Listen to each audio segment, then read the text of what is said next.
Welcome to the Ritual of Reading podcast. As the leaves turn gold over Paris, I find myself drawn to the charm of the past, to the writers who captured its essence with unmatched grace. In today's episode, we'll linger with Balzac, Stendhal, and Proust, and rediscover the quiet elegance of French literature. Let the ritual begin.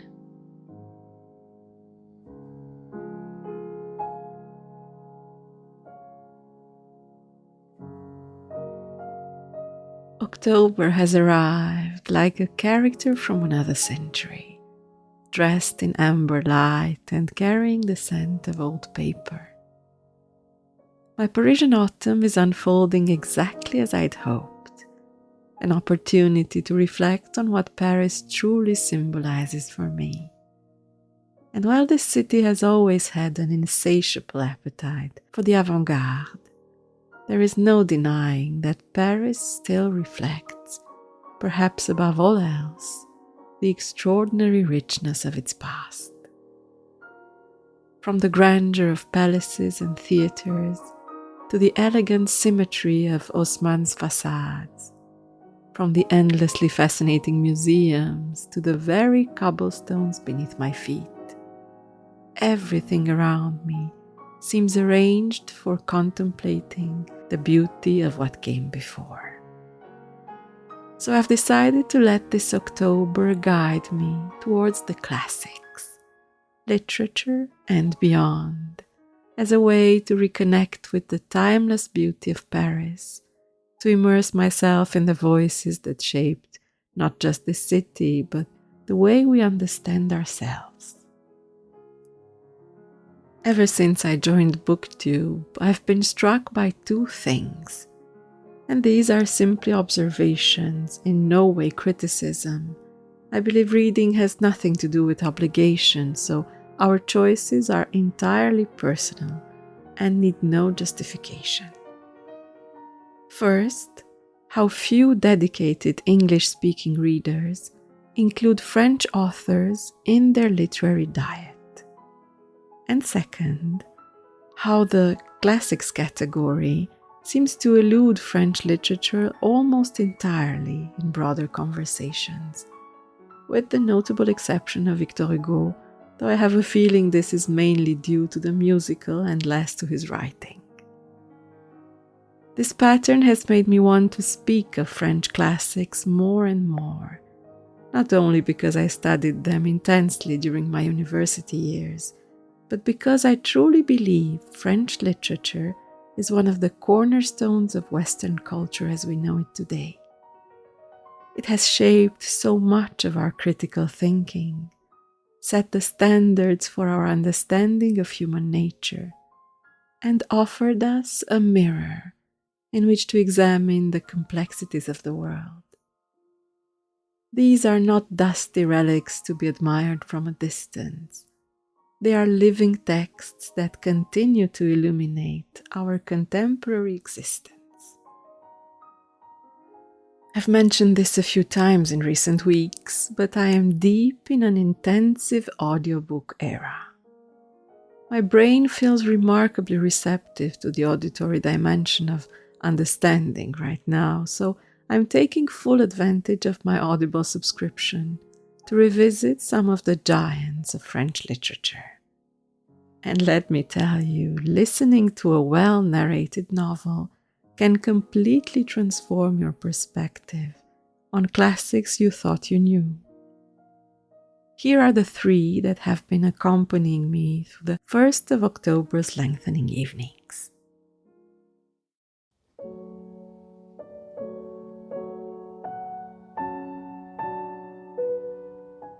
Eugénie Grandet by Honoré de Balzac.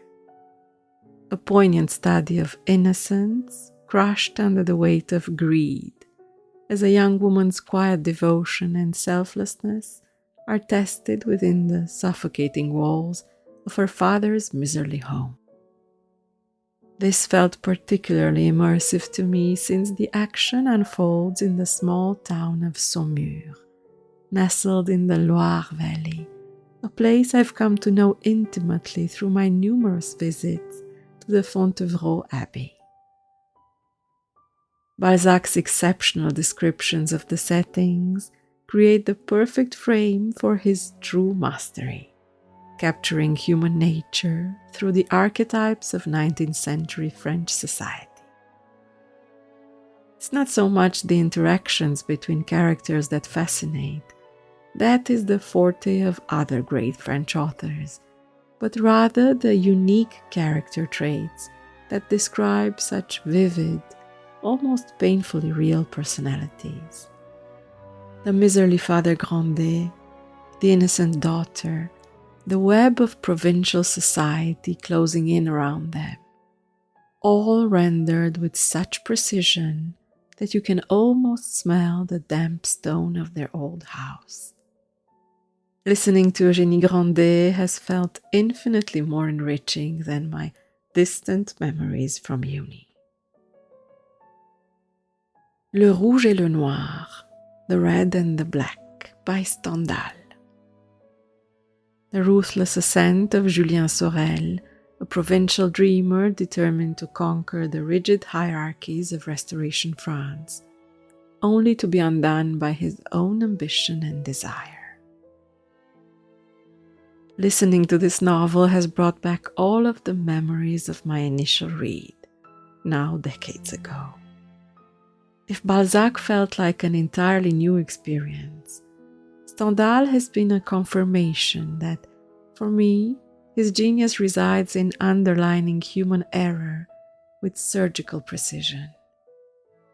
All of his characters seem like deeply flawed human beings, victims of their own greed, ambition, and lack of moral compass. Yet his plots never feel moralizing or heavy-handed. He masters the art of subtlety with such grace that observing that craftsmanship alone is worthwhile, regardless of how you feel about the story itself. This was not, and still isn't, a narrative I am particularly fond of. Julien Sorel's calculated social climbing leaves me cold, but it's the writing itself that I admire. The way Stendhal dissects psychological motivations with almost clinical detachment. The audio format proves surprisingly well suited to this endeavor, allowing the narrator's voice to carry you through Stendhal's intricate psychological landscapes. À la recherche du temps perdu, In Search of Lost Time by Marcel Proust. An odyssey through memory, art, and desire, as one man's search for lost moments becomes a meditation on the very texture of time and the fragility of human experience. Perhaps one of the most celebrated and intimidating French classics, Proust's masterpiece has always felt somewhat unreachable to me. I haven't read all 7 volumes, and I'm starting to believe this might be the quest of a lifetime, rather than a single reading project. But what I do feel, with increasing certainty, is that the audio version offers the easier entry point into the realm of what is reputedly the longest novel ever written. They say you need to lean into discomfort in order to understand something essential about yourself. And for me, the greatest challenge in Proust's writing has always been those never-ending sentences, those serpentine constructions that wind through memory and sensation, doubling back on themselves, accumulating detail upon detail. To follow his train of thought is an exercise in comprehension, and one of the most demanding at that. The quality of the narration in the audio version, however, allows me to grasp his ideas with surprising ease, the reader's breath and pacing creating natural rhythms within those monumental phrases. Perhaps I was meant to listen to Proust all along, and have only now found my way into his world. Time has not been lost in the meantime. Timing, as always, is everything.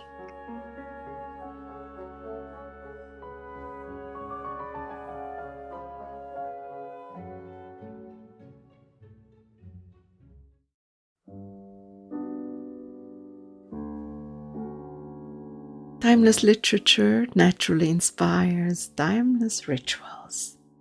And so this October sits under the sign of tradition in beauty for me.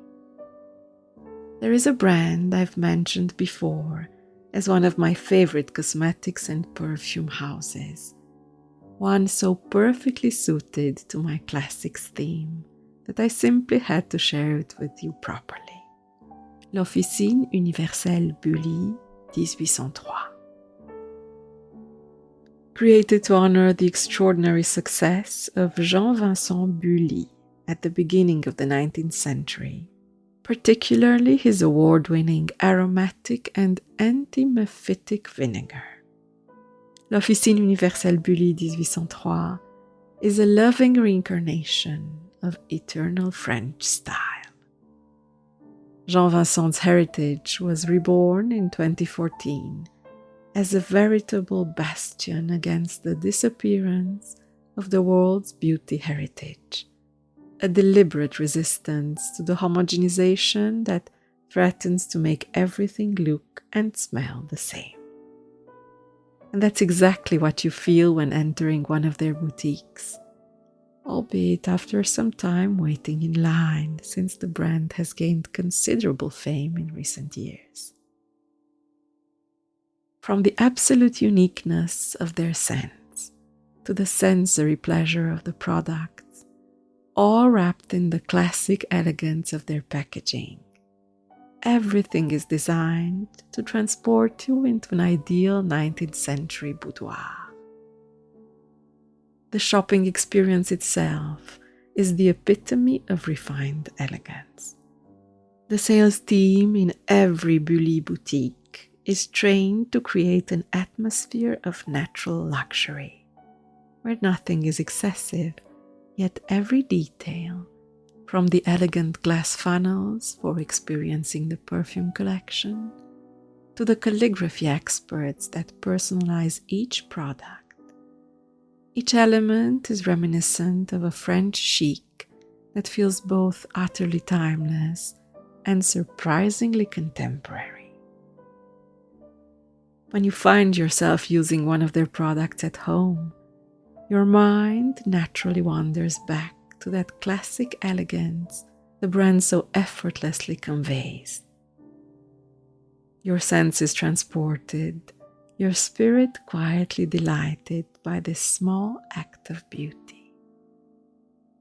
This is truly one of my favorite French brands, and as you know, this isn't sponsored in any way.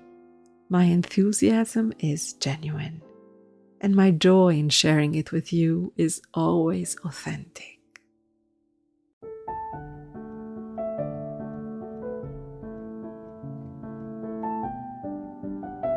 My classics mood, as reading often does for me, translates into every moment of my day. So this October, I'm bringing out the timeless linens for their moment in the autumn light. You may have family heirlooms tucked away in drawers, delicate tea sets passed down through generations, napkins embroidered by your grandmother's patient hands. You might fancy trying some embroidery yourself during the long autumn evenings, needle and thread moving in meditative rhythm. Or perhaps you'll have a look at your local charity shop for some forgotten beauties just waiting for a new chapter in their lives. Either way, there is no denying that a meal, be it an elaborate Sunday lunch or simply a cup of tea with some finger sandwiches, is infinitely more satisfying when accompanied by beautiful linen. This set of table napkins has been a gift from my mother, entirely handmade by her, and monogrammed especially for me. It is the kind of gift one treasures for a lifetime, the kind of accessory that elevates any setting from ordinary to memorable. So perhaps this October, treat yourself as you would a treasured guest. Bring out the fine cotton, smooth it across your table, and let yourself travel through time with each carefully folded corner. As for my cooking, the apple harvest is the most tempting event of October for me, and I'm doing some simple baking to honor the abundance of autumn. Since we're in the mood for classics, here is my take on a French staple recipe, the tarte tatin, inspired by the apple orchards of Normandy and the writing of Guy de Maupassant. The legend surrounding this dessert is famous. The Tatin sisters, rushing to assemble a full menu at the last minute, forgot to layer their pan with pastry before adding the apples, so it ended up on top, resulting in the gloriously caramelized upside-down tart we know today. French culinary historians, however, recognize this as a traditional recipe from the Sologne region in central France, with written testimonies dating from the 1920s. My inspiration, though, is rooted in the western part of France and comes, as always, from literature. My affection for one of Normandy's most celebrated writers, Guy de Maupassant, dates back to my teenage years. His novel Une vie, A Life, was the first French novel I ever read, and even though everyone told me it wasn't his greatest work, it made an indelible impression on me. I could almost attribute my decision to study French literature to that singular reading experience. The way his prose captured both the beauty and the quiet tragedy of ordinary life. The way his characters felt so achingly real. So my October recipe is a tribute to Maupassant, to his brilliance as a storyteller, to the excellence of his character portraits, to the authentically French atmosphere that permeates his tales of provincial life. You can find the full recipe in the Reader's Table section on my website, as always. I encourage you to let your apples caramelize slowly, to watch them transform into something golden and rich, much like these October days themselves.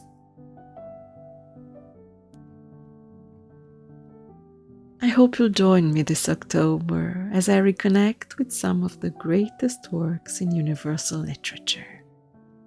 Whether you've read and studied these books before, or whether you're just opening the door to French literature for the first time, may this be a gentle reminder that inspiration transcends centuries and fashions, that elegance is a choice we make every single day, one deliberate page at a time.